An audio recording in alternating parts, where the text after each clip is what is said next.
आपण लुक शुभवर्तमान त्याचा 23वा अध्याय आपण सर्वांनी माझ्या बरोबर काढावा. लुक शुभवर्तमान त्याचा 23वा अध्याय 32 आणि 33 वचन आपण वाचूयात.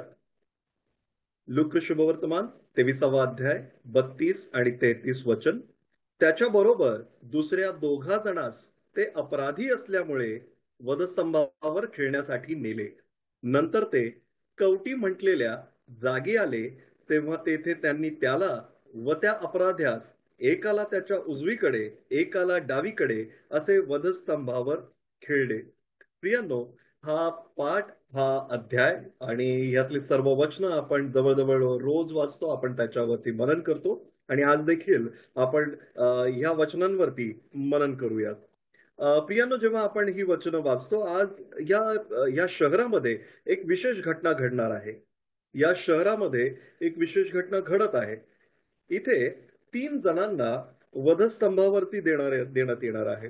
हा वधस्तंभ म्हणजे एक कॅपिटल पनिशमेंट, म्हणजे एक देहदंडाची एक राज्य जे आहे ते शिक्षा देत आहे. ही एक कॅपिटल पनिशमेंट आहे आणि ह्या कॅपिटल पनिशमेंटसाठी 3 जणांना निवडण्यात आलेलं आहे आणि तिथे ते घेऊन झालेलं आहे. प्रियांनो, जर आपण काही ऐतिहासिक संदर्भ पाहिले आणि आपल्या सर्वांना थोड्याफार फरकाने वधस्तंभाबद्दल बऱ्याचशा गोष्टी ठाऊक असतील, मी पुन्हा एकदा आपल्या समोर काही गोष्टी ठेवण्याचा प्रयत्न करत आहे. वधस्तंभाची जी शिक्षा होती ती खरोखर एवढी सोपी होती का, किंवा खरोखर एवढी साधी सरळ अशी ती शिक्षा होती का? तर त्याचं उत्तर नाही आहे. कारण इतिहासामध्ये किंवा आपण जर काही त्याचे रेफरन्सेस जरी पाहिले तर वधस्तंभाची शिक्षा ही सगळ्यात कठीण अशी शिक्षा त्यावेळी रोमन सरकार देत होतं, राज्य आपल्या कंट्रोलमध्ये ठेवण्यासाठी आणि बऱ्याचशा इतर गोष्टींसाठी. ही कुणाला द्यायचे बरं? तर ही गोष्ट किंवा ही शिक्षा जी होती ही दिली जायची काही कैद्यांना किंवा अपराध्यांना आपण म्हणू, किंवा ही शिक्षा दिली जायची राजकीय कैद्यांना. ही शिक्षा दिली जायची ज्यांचे गंभीर गुन्हे होते, काही परदेशी लोक असायचे त्यांना दिली जायची. आणि अशा प्रकारे ही शिक्षा ही वेगळ्या, म्हणजे रोमन लोकांना तर ही शिक्षा नव्हतीच, ही फक्त त्या अशा लोकांसाठी शिक्षा ती होती. आणि या शिक्षेमध्ये काय व्हायचं आपण अगदी 2 मिनिटात ह्याच्याकडे पाहू आणि आपल्याला पवित्र शास्त्रामध्ये देखील त्याचा रेफरन्स आपल्याला पाहायला मिळतो. या शिक्षेमध्ये सगळ्यात आधी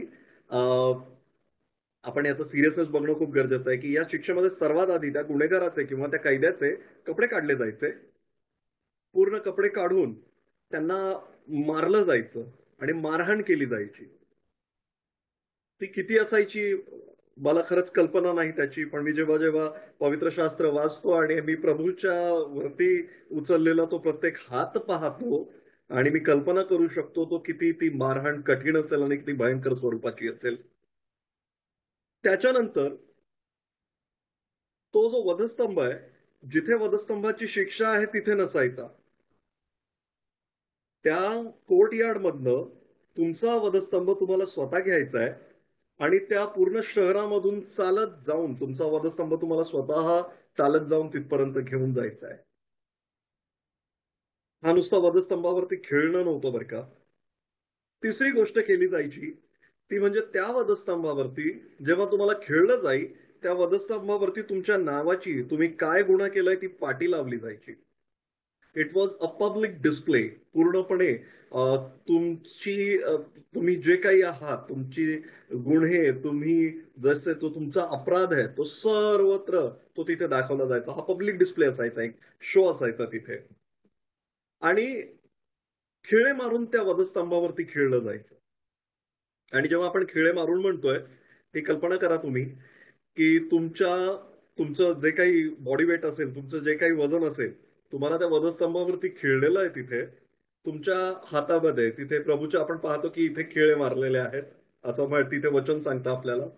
पण भरपूर ठिकाणी जर इतिहासकारांनी लिहिलेलं आहे ते खिळे इथे मनगटामध्ये मारले जायचे, जेणेकरून तुमच्या वजनाने तुम्ही पुढे पडू नये, तुम्ही तिथे वधस्तंभावरती खेळलेले असावेत. आणि अगदी शेवटी म्हणजे वधस्तंभावरती कमीत कमी 4-6 तासात किंवा 4 दिवसात असं म्हणतात की तिथे ते मरण यायचं. पण जर नाहीच आलं तर त्याचे पाय मोडणं, त्याला भाला भोसकणं हे अगदी कॉमन पनिशमेंट होती आणि त्याला तिथे वधस्तंभावरती मारणं ही शिक्षा तिथे पूर्ण केली जायची. प्रियांनो, मी ह्या करता या वधस्तंभेचं शिक्षा याबद्दल पुन्हा एकदा सांगितलं, कारण याचं गांभीर्य ते खूप महत्वाचं आहे. जो वधस्तंभ आपण म्हणतो की प्रभूला वधस्तंभावरती खेळण्यात आलं, ते एवढं सोपं नव्हतं. तो किती कठीण होता तो वधस्तंभ. ती किती लज्जास्पद बाब होती त्यावेळी.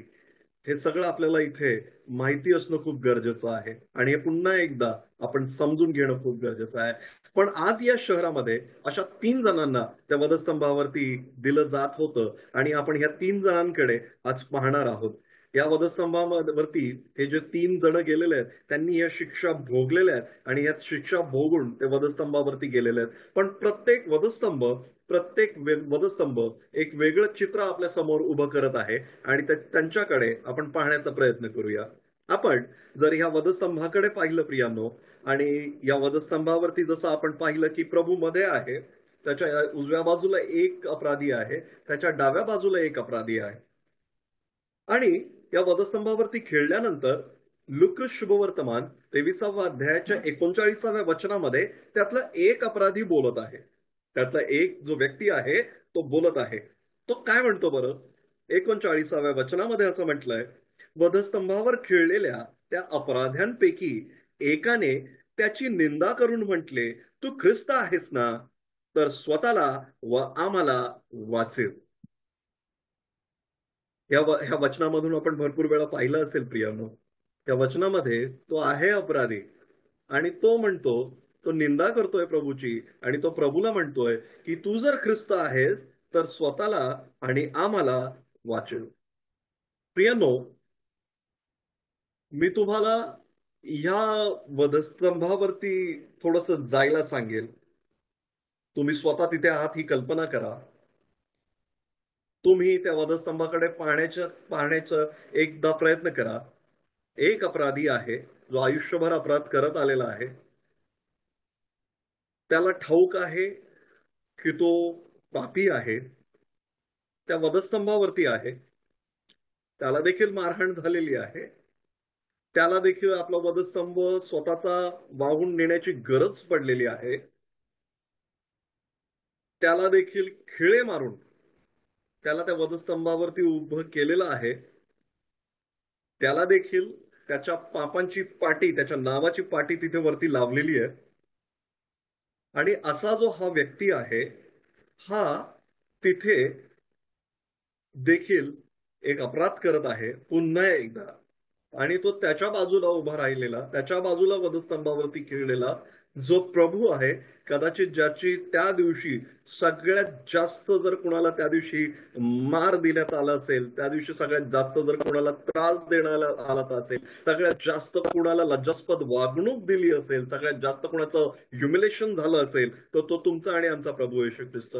आणि त्यावेळी या वधस्तंभावरती हा व्यक्ती देखील तिथे उभा आहे. हा व्यक्ती देखील त्या वधस्तंभावरती खिळलेला आहे आणि तो प्रभूची निंदा करत आहे. हा प्रभूशी बोलताना त्याला म्हणतो की तू ख्रिस्त आहेस ना, तू ख्रिस्त आहेस ना. आज देखील त्याला त्याच्यावरती, त्याला प्रभूवरती विश्वास नाहीये. हा तिथे त्याच्याकडनं कन्फर्मेशन करून घेतोय. हा तिथे प्रभूला प्रश्न विचारतोय की तू ख्रिस्त आहेस ना. जर असशील तर स्वतःला आणि आम्हाला वाचेल. त्याला माहित नव्हतं की ख्रिस्त स्वतःला वाचवण्यासाठी तिकडे गेलाच नव्हता. त्याला कदाचित हे माहिती नव्हतं की हा जो ख्रिस्त आहे, हा मरण्यासाठी इथे आलेला आहे. त्याला ठाऊक नव्हतं की मला आज खूप शिक्षा जबरदस्त झाली असती, पण कदाचित हा आहे म्हणून आज माझा मार कमी झालाय थोडासा. कदाचित त्याला हे ठाऊक नव्हतं की माझ्या चुकांसाठी देखील हा तिकडे मरायला, हा तिकडे त्या वधस्तंभावरती खेळला गेलेला आहे. त्याला ठाऊक नव्हतं. अगदी शेवटच्या क्षणापर्यंत प्रियांनो आपण पाहतो, हा अपराधी जो आहे, हा जो चोर आपण त्याला भरपूर ठिकाणी म्हटलेला आहे, हा व्यक्ती जो पापी आहे, तो शेवटपर्यंत त्या वधस्तंभावरती पाप करत आहे. आणि तो अविश्वास दाखवण्याचं पाप करत आहे. त्याने ख्रिस्ताबद्दल ऐकलं आहे. इतके पाहून तर आपल्याला कळतं. या वचनामधून वाचून आपल्याला कळतं की त्याला ख्रिस्त आहे हे ठाऊक आहे, पण आजही त्याचा ख्रिस्तावरती अविश्वास आहे. प्रियानो, योहानाच्या 3ऱ्या अध्यायामध्ये आणि योहानाच्या 3ऱ्या अध्यायाच्या 36व्या वचनामध्ये जर आपण गेलो तर कदाचित आपल्याला ते वचन समजून येईल. आणि तिथे असं म्हटलेलं आहे, जो पुत्रावर विश्वास ठेवतो त्याला सार्वकालिक जीवन प्राप्त होते. त्याला सार्वकालिक जीवन प्राप्त झाले आहे, परंतु जो पुत्राचे ऐकत नाही त्याच्या दृष्टीस जीवन पडणार नाही, पण देवाचा क्रोध त्याच्यावर राहतो. मी नेहमी ह्या अपराधाबद्दल जेव्हा वाचतो तेव्हा मला नेहमी हे वचन आठवतं आणि नेहमी वचन हे मी वाचतो आणि मला लक्षात येतं एक गोष्ट प्रियांनो, की जो देवाचं ऐकत नाही, जो देवाचं ऐकत नाही, जो त्याच्या पुत्राचं ऐकत नाही, त्याच्या दृष्टीस जीवन पडणार नाही. आणि तो देवाचा क्रोध जो आहे तो त्याच्यावर राहतो. हे वचन कदाचित ह्याला ठाऊक नसेल, आपण वाचलेलं आहे. प्रियानो, हा जो वधस्तंभ आपण आता पाहिला, हा वधस्तंभ जो आहे तो मरणाचा वधस्तंभ आहे, अविश्वासाचा वधस्तंभ आहे. या वधस्तंभावरती जेव्हा आपण लक्ष केंद्रित करू तर आपल्याला लक्षात येईल की इथे फक्त आणि फक्त अविश्वास आहे, इथे फक्त आणि फक्त मृत्यू आहे, इथे देवाचा क्रोध आहे. हा एक मरणाचा वधस्तंभ आहे. आपण या वधस्तंभानंतर आणखीन एक वधस्तंभ पाहू शकतो आणि तो दुसरा वधस्तंभ जो आहे तो म्हणजे, आपण पुढची वचनं वाचू. आपण लूका शुभवर्तमानाच्या 23 मध्ये 40 पासून पुढची काही वचनं वाचू. इथे 40व्या वचनामध्ये म्हटलंय, परंतु दुसऱ्याने त्याचा निषेध करून म्हटले, तुलाही तीच शिक्षा झाली असता तू देवाला सुद्धा भीत नाहीस काय?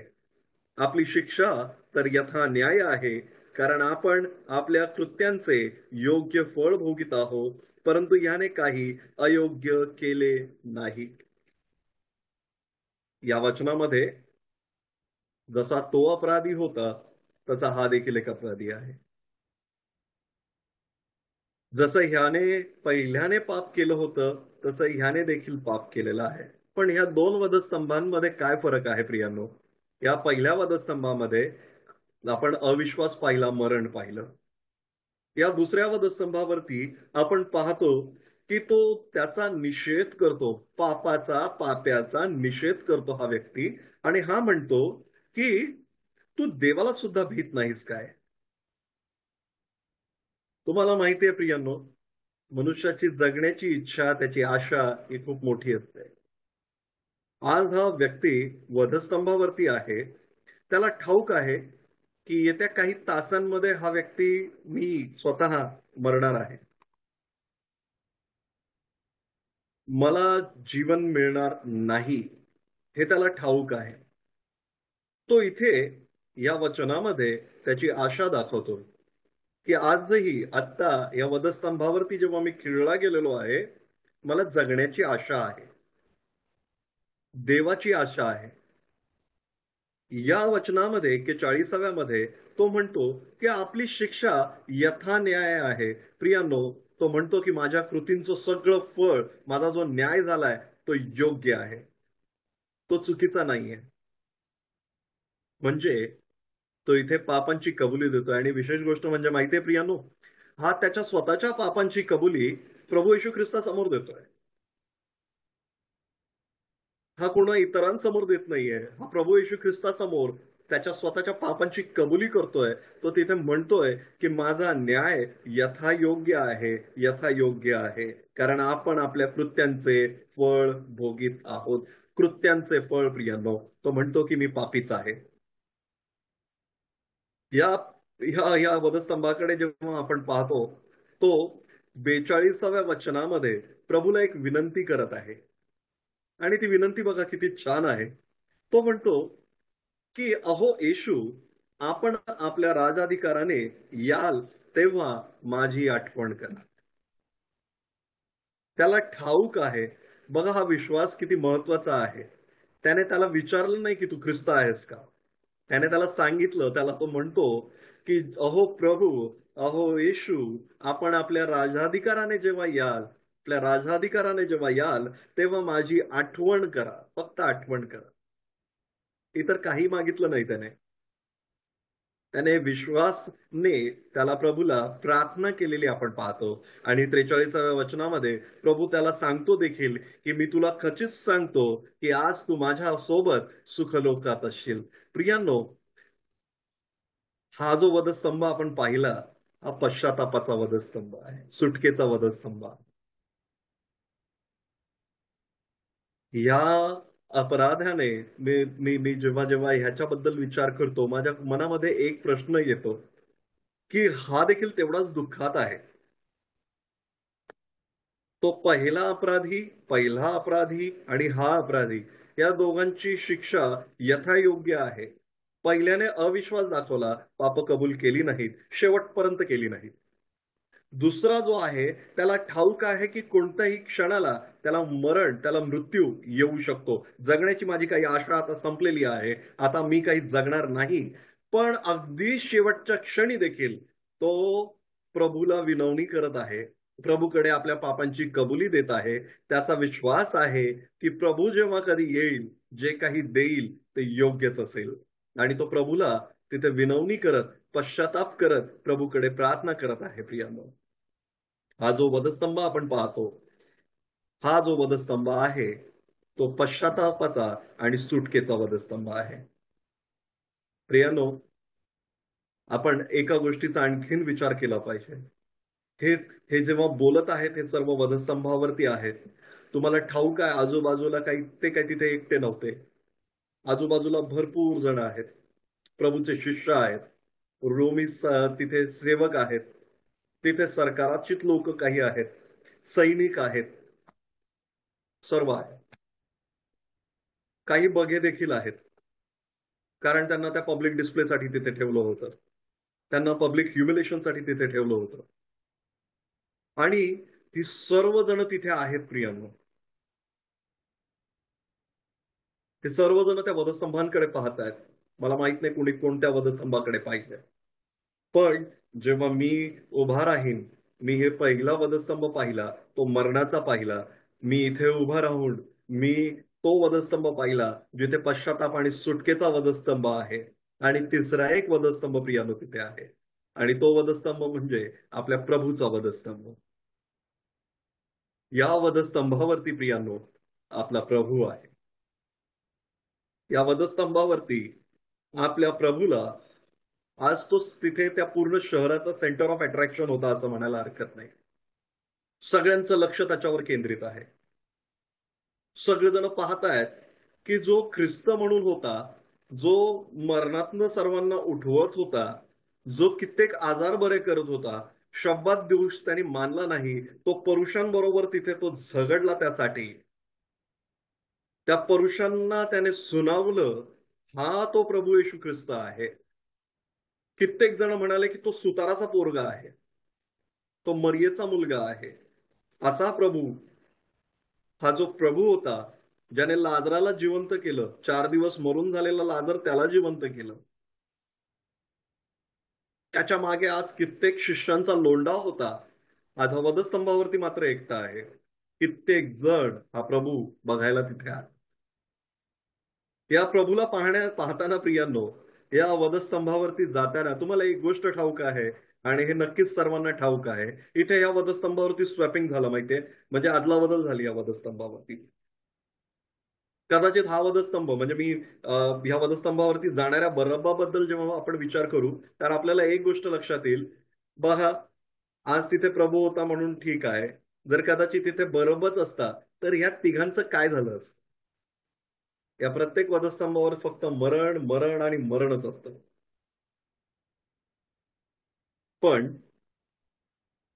देवाची कृपा, त्याचे आशीर्वाद, होय प्रियांनो, की त्या वधस्तंभावरती मध्ये अगदी प्रभू येशू ख्रिस्त आहे, ज्याने बरब्बाच्या वाट्याला येणारं मरण, ज्याने बरब्बाच्या वाट्याला येणारा वधस्तंभ आपल्यावरती घेतला.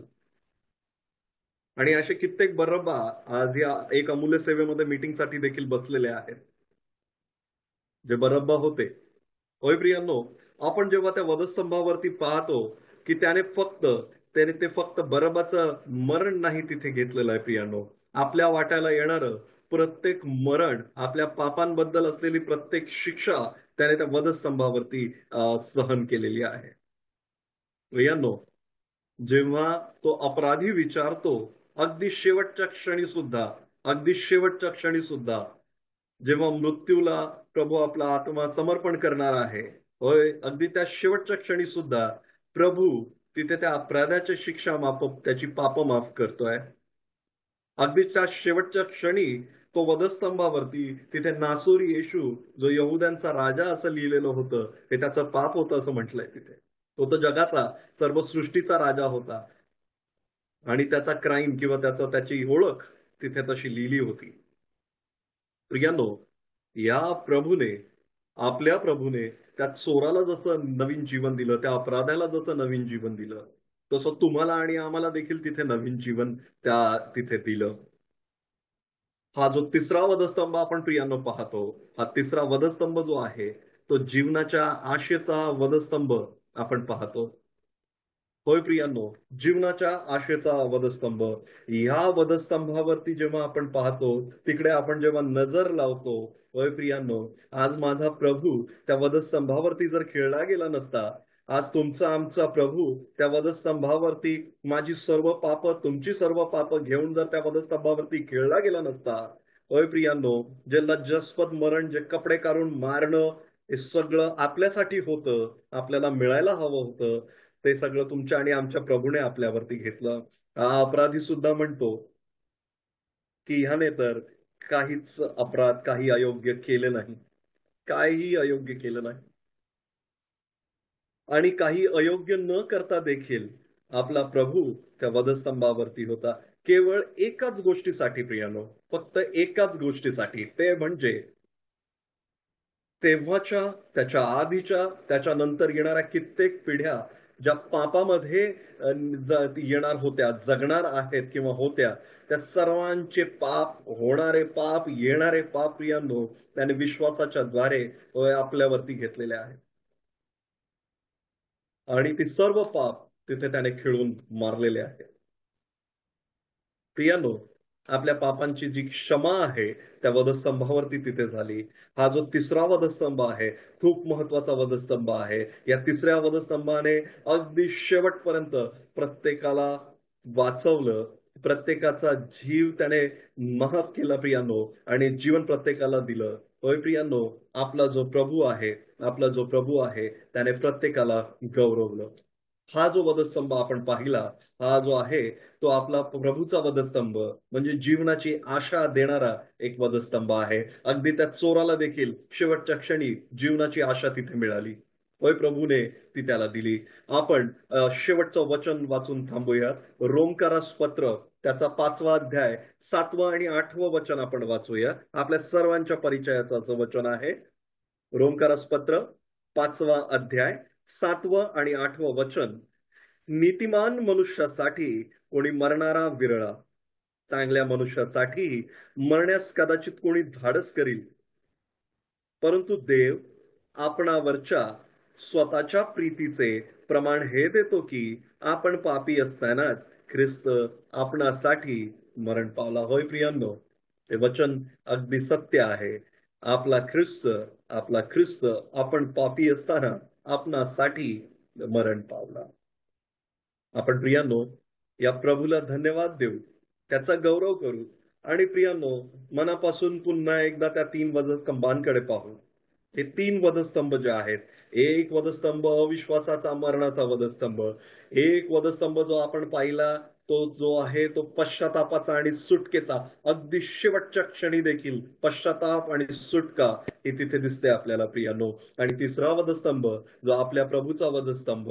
होय प्रियांनो, हा वधस्तंभ जीवनाची आशा देणारा असा वधस्तंभ आपण पाहत आहोत. होय, आपण कुठल्या वधस्तंभाकडे आपलं लक्ष केंद्रित केलेलं आहे हे जाणून घेणं या मननाच्या सत्रामध्ये आपण आज इंट्रोस्पेक्शन किंवा आपण आत्मपरीक्षण नक्कीच करूया. धन्यवाद.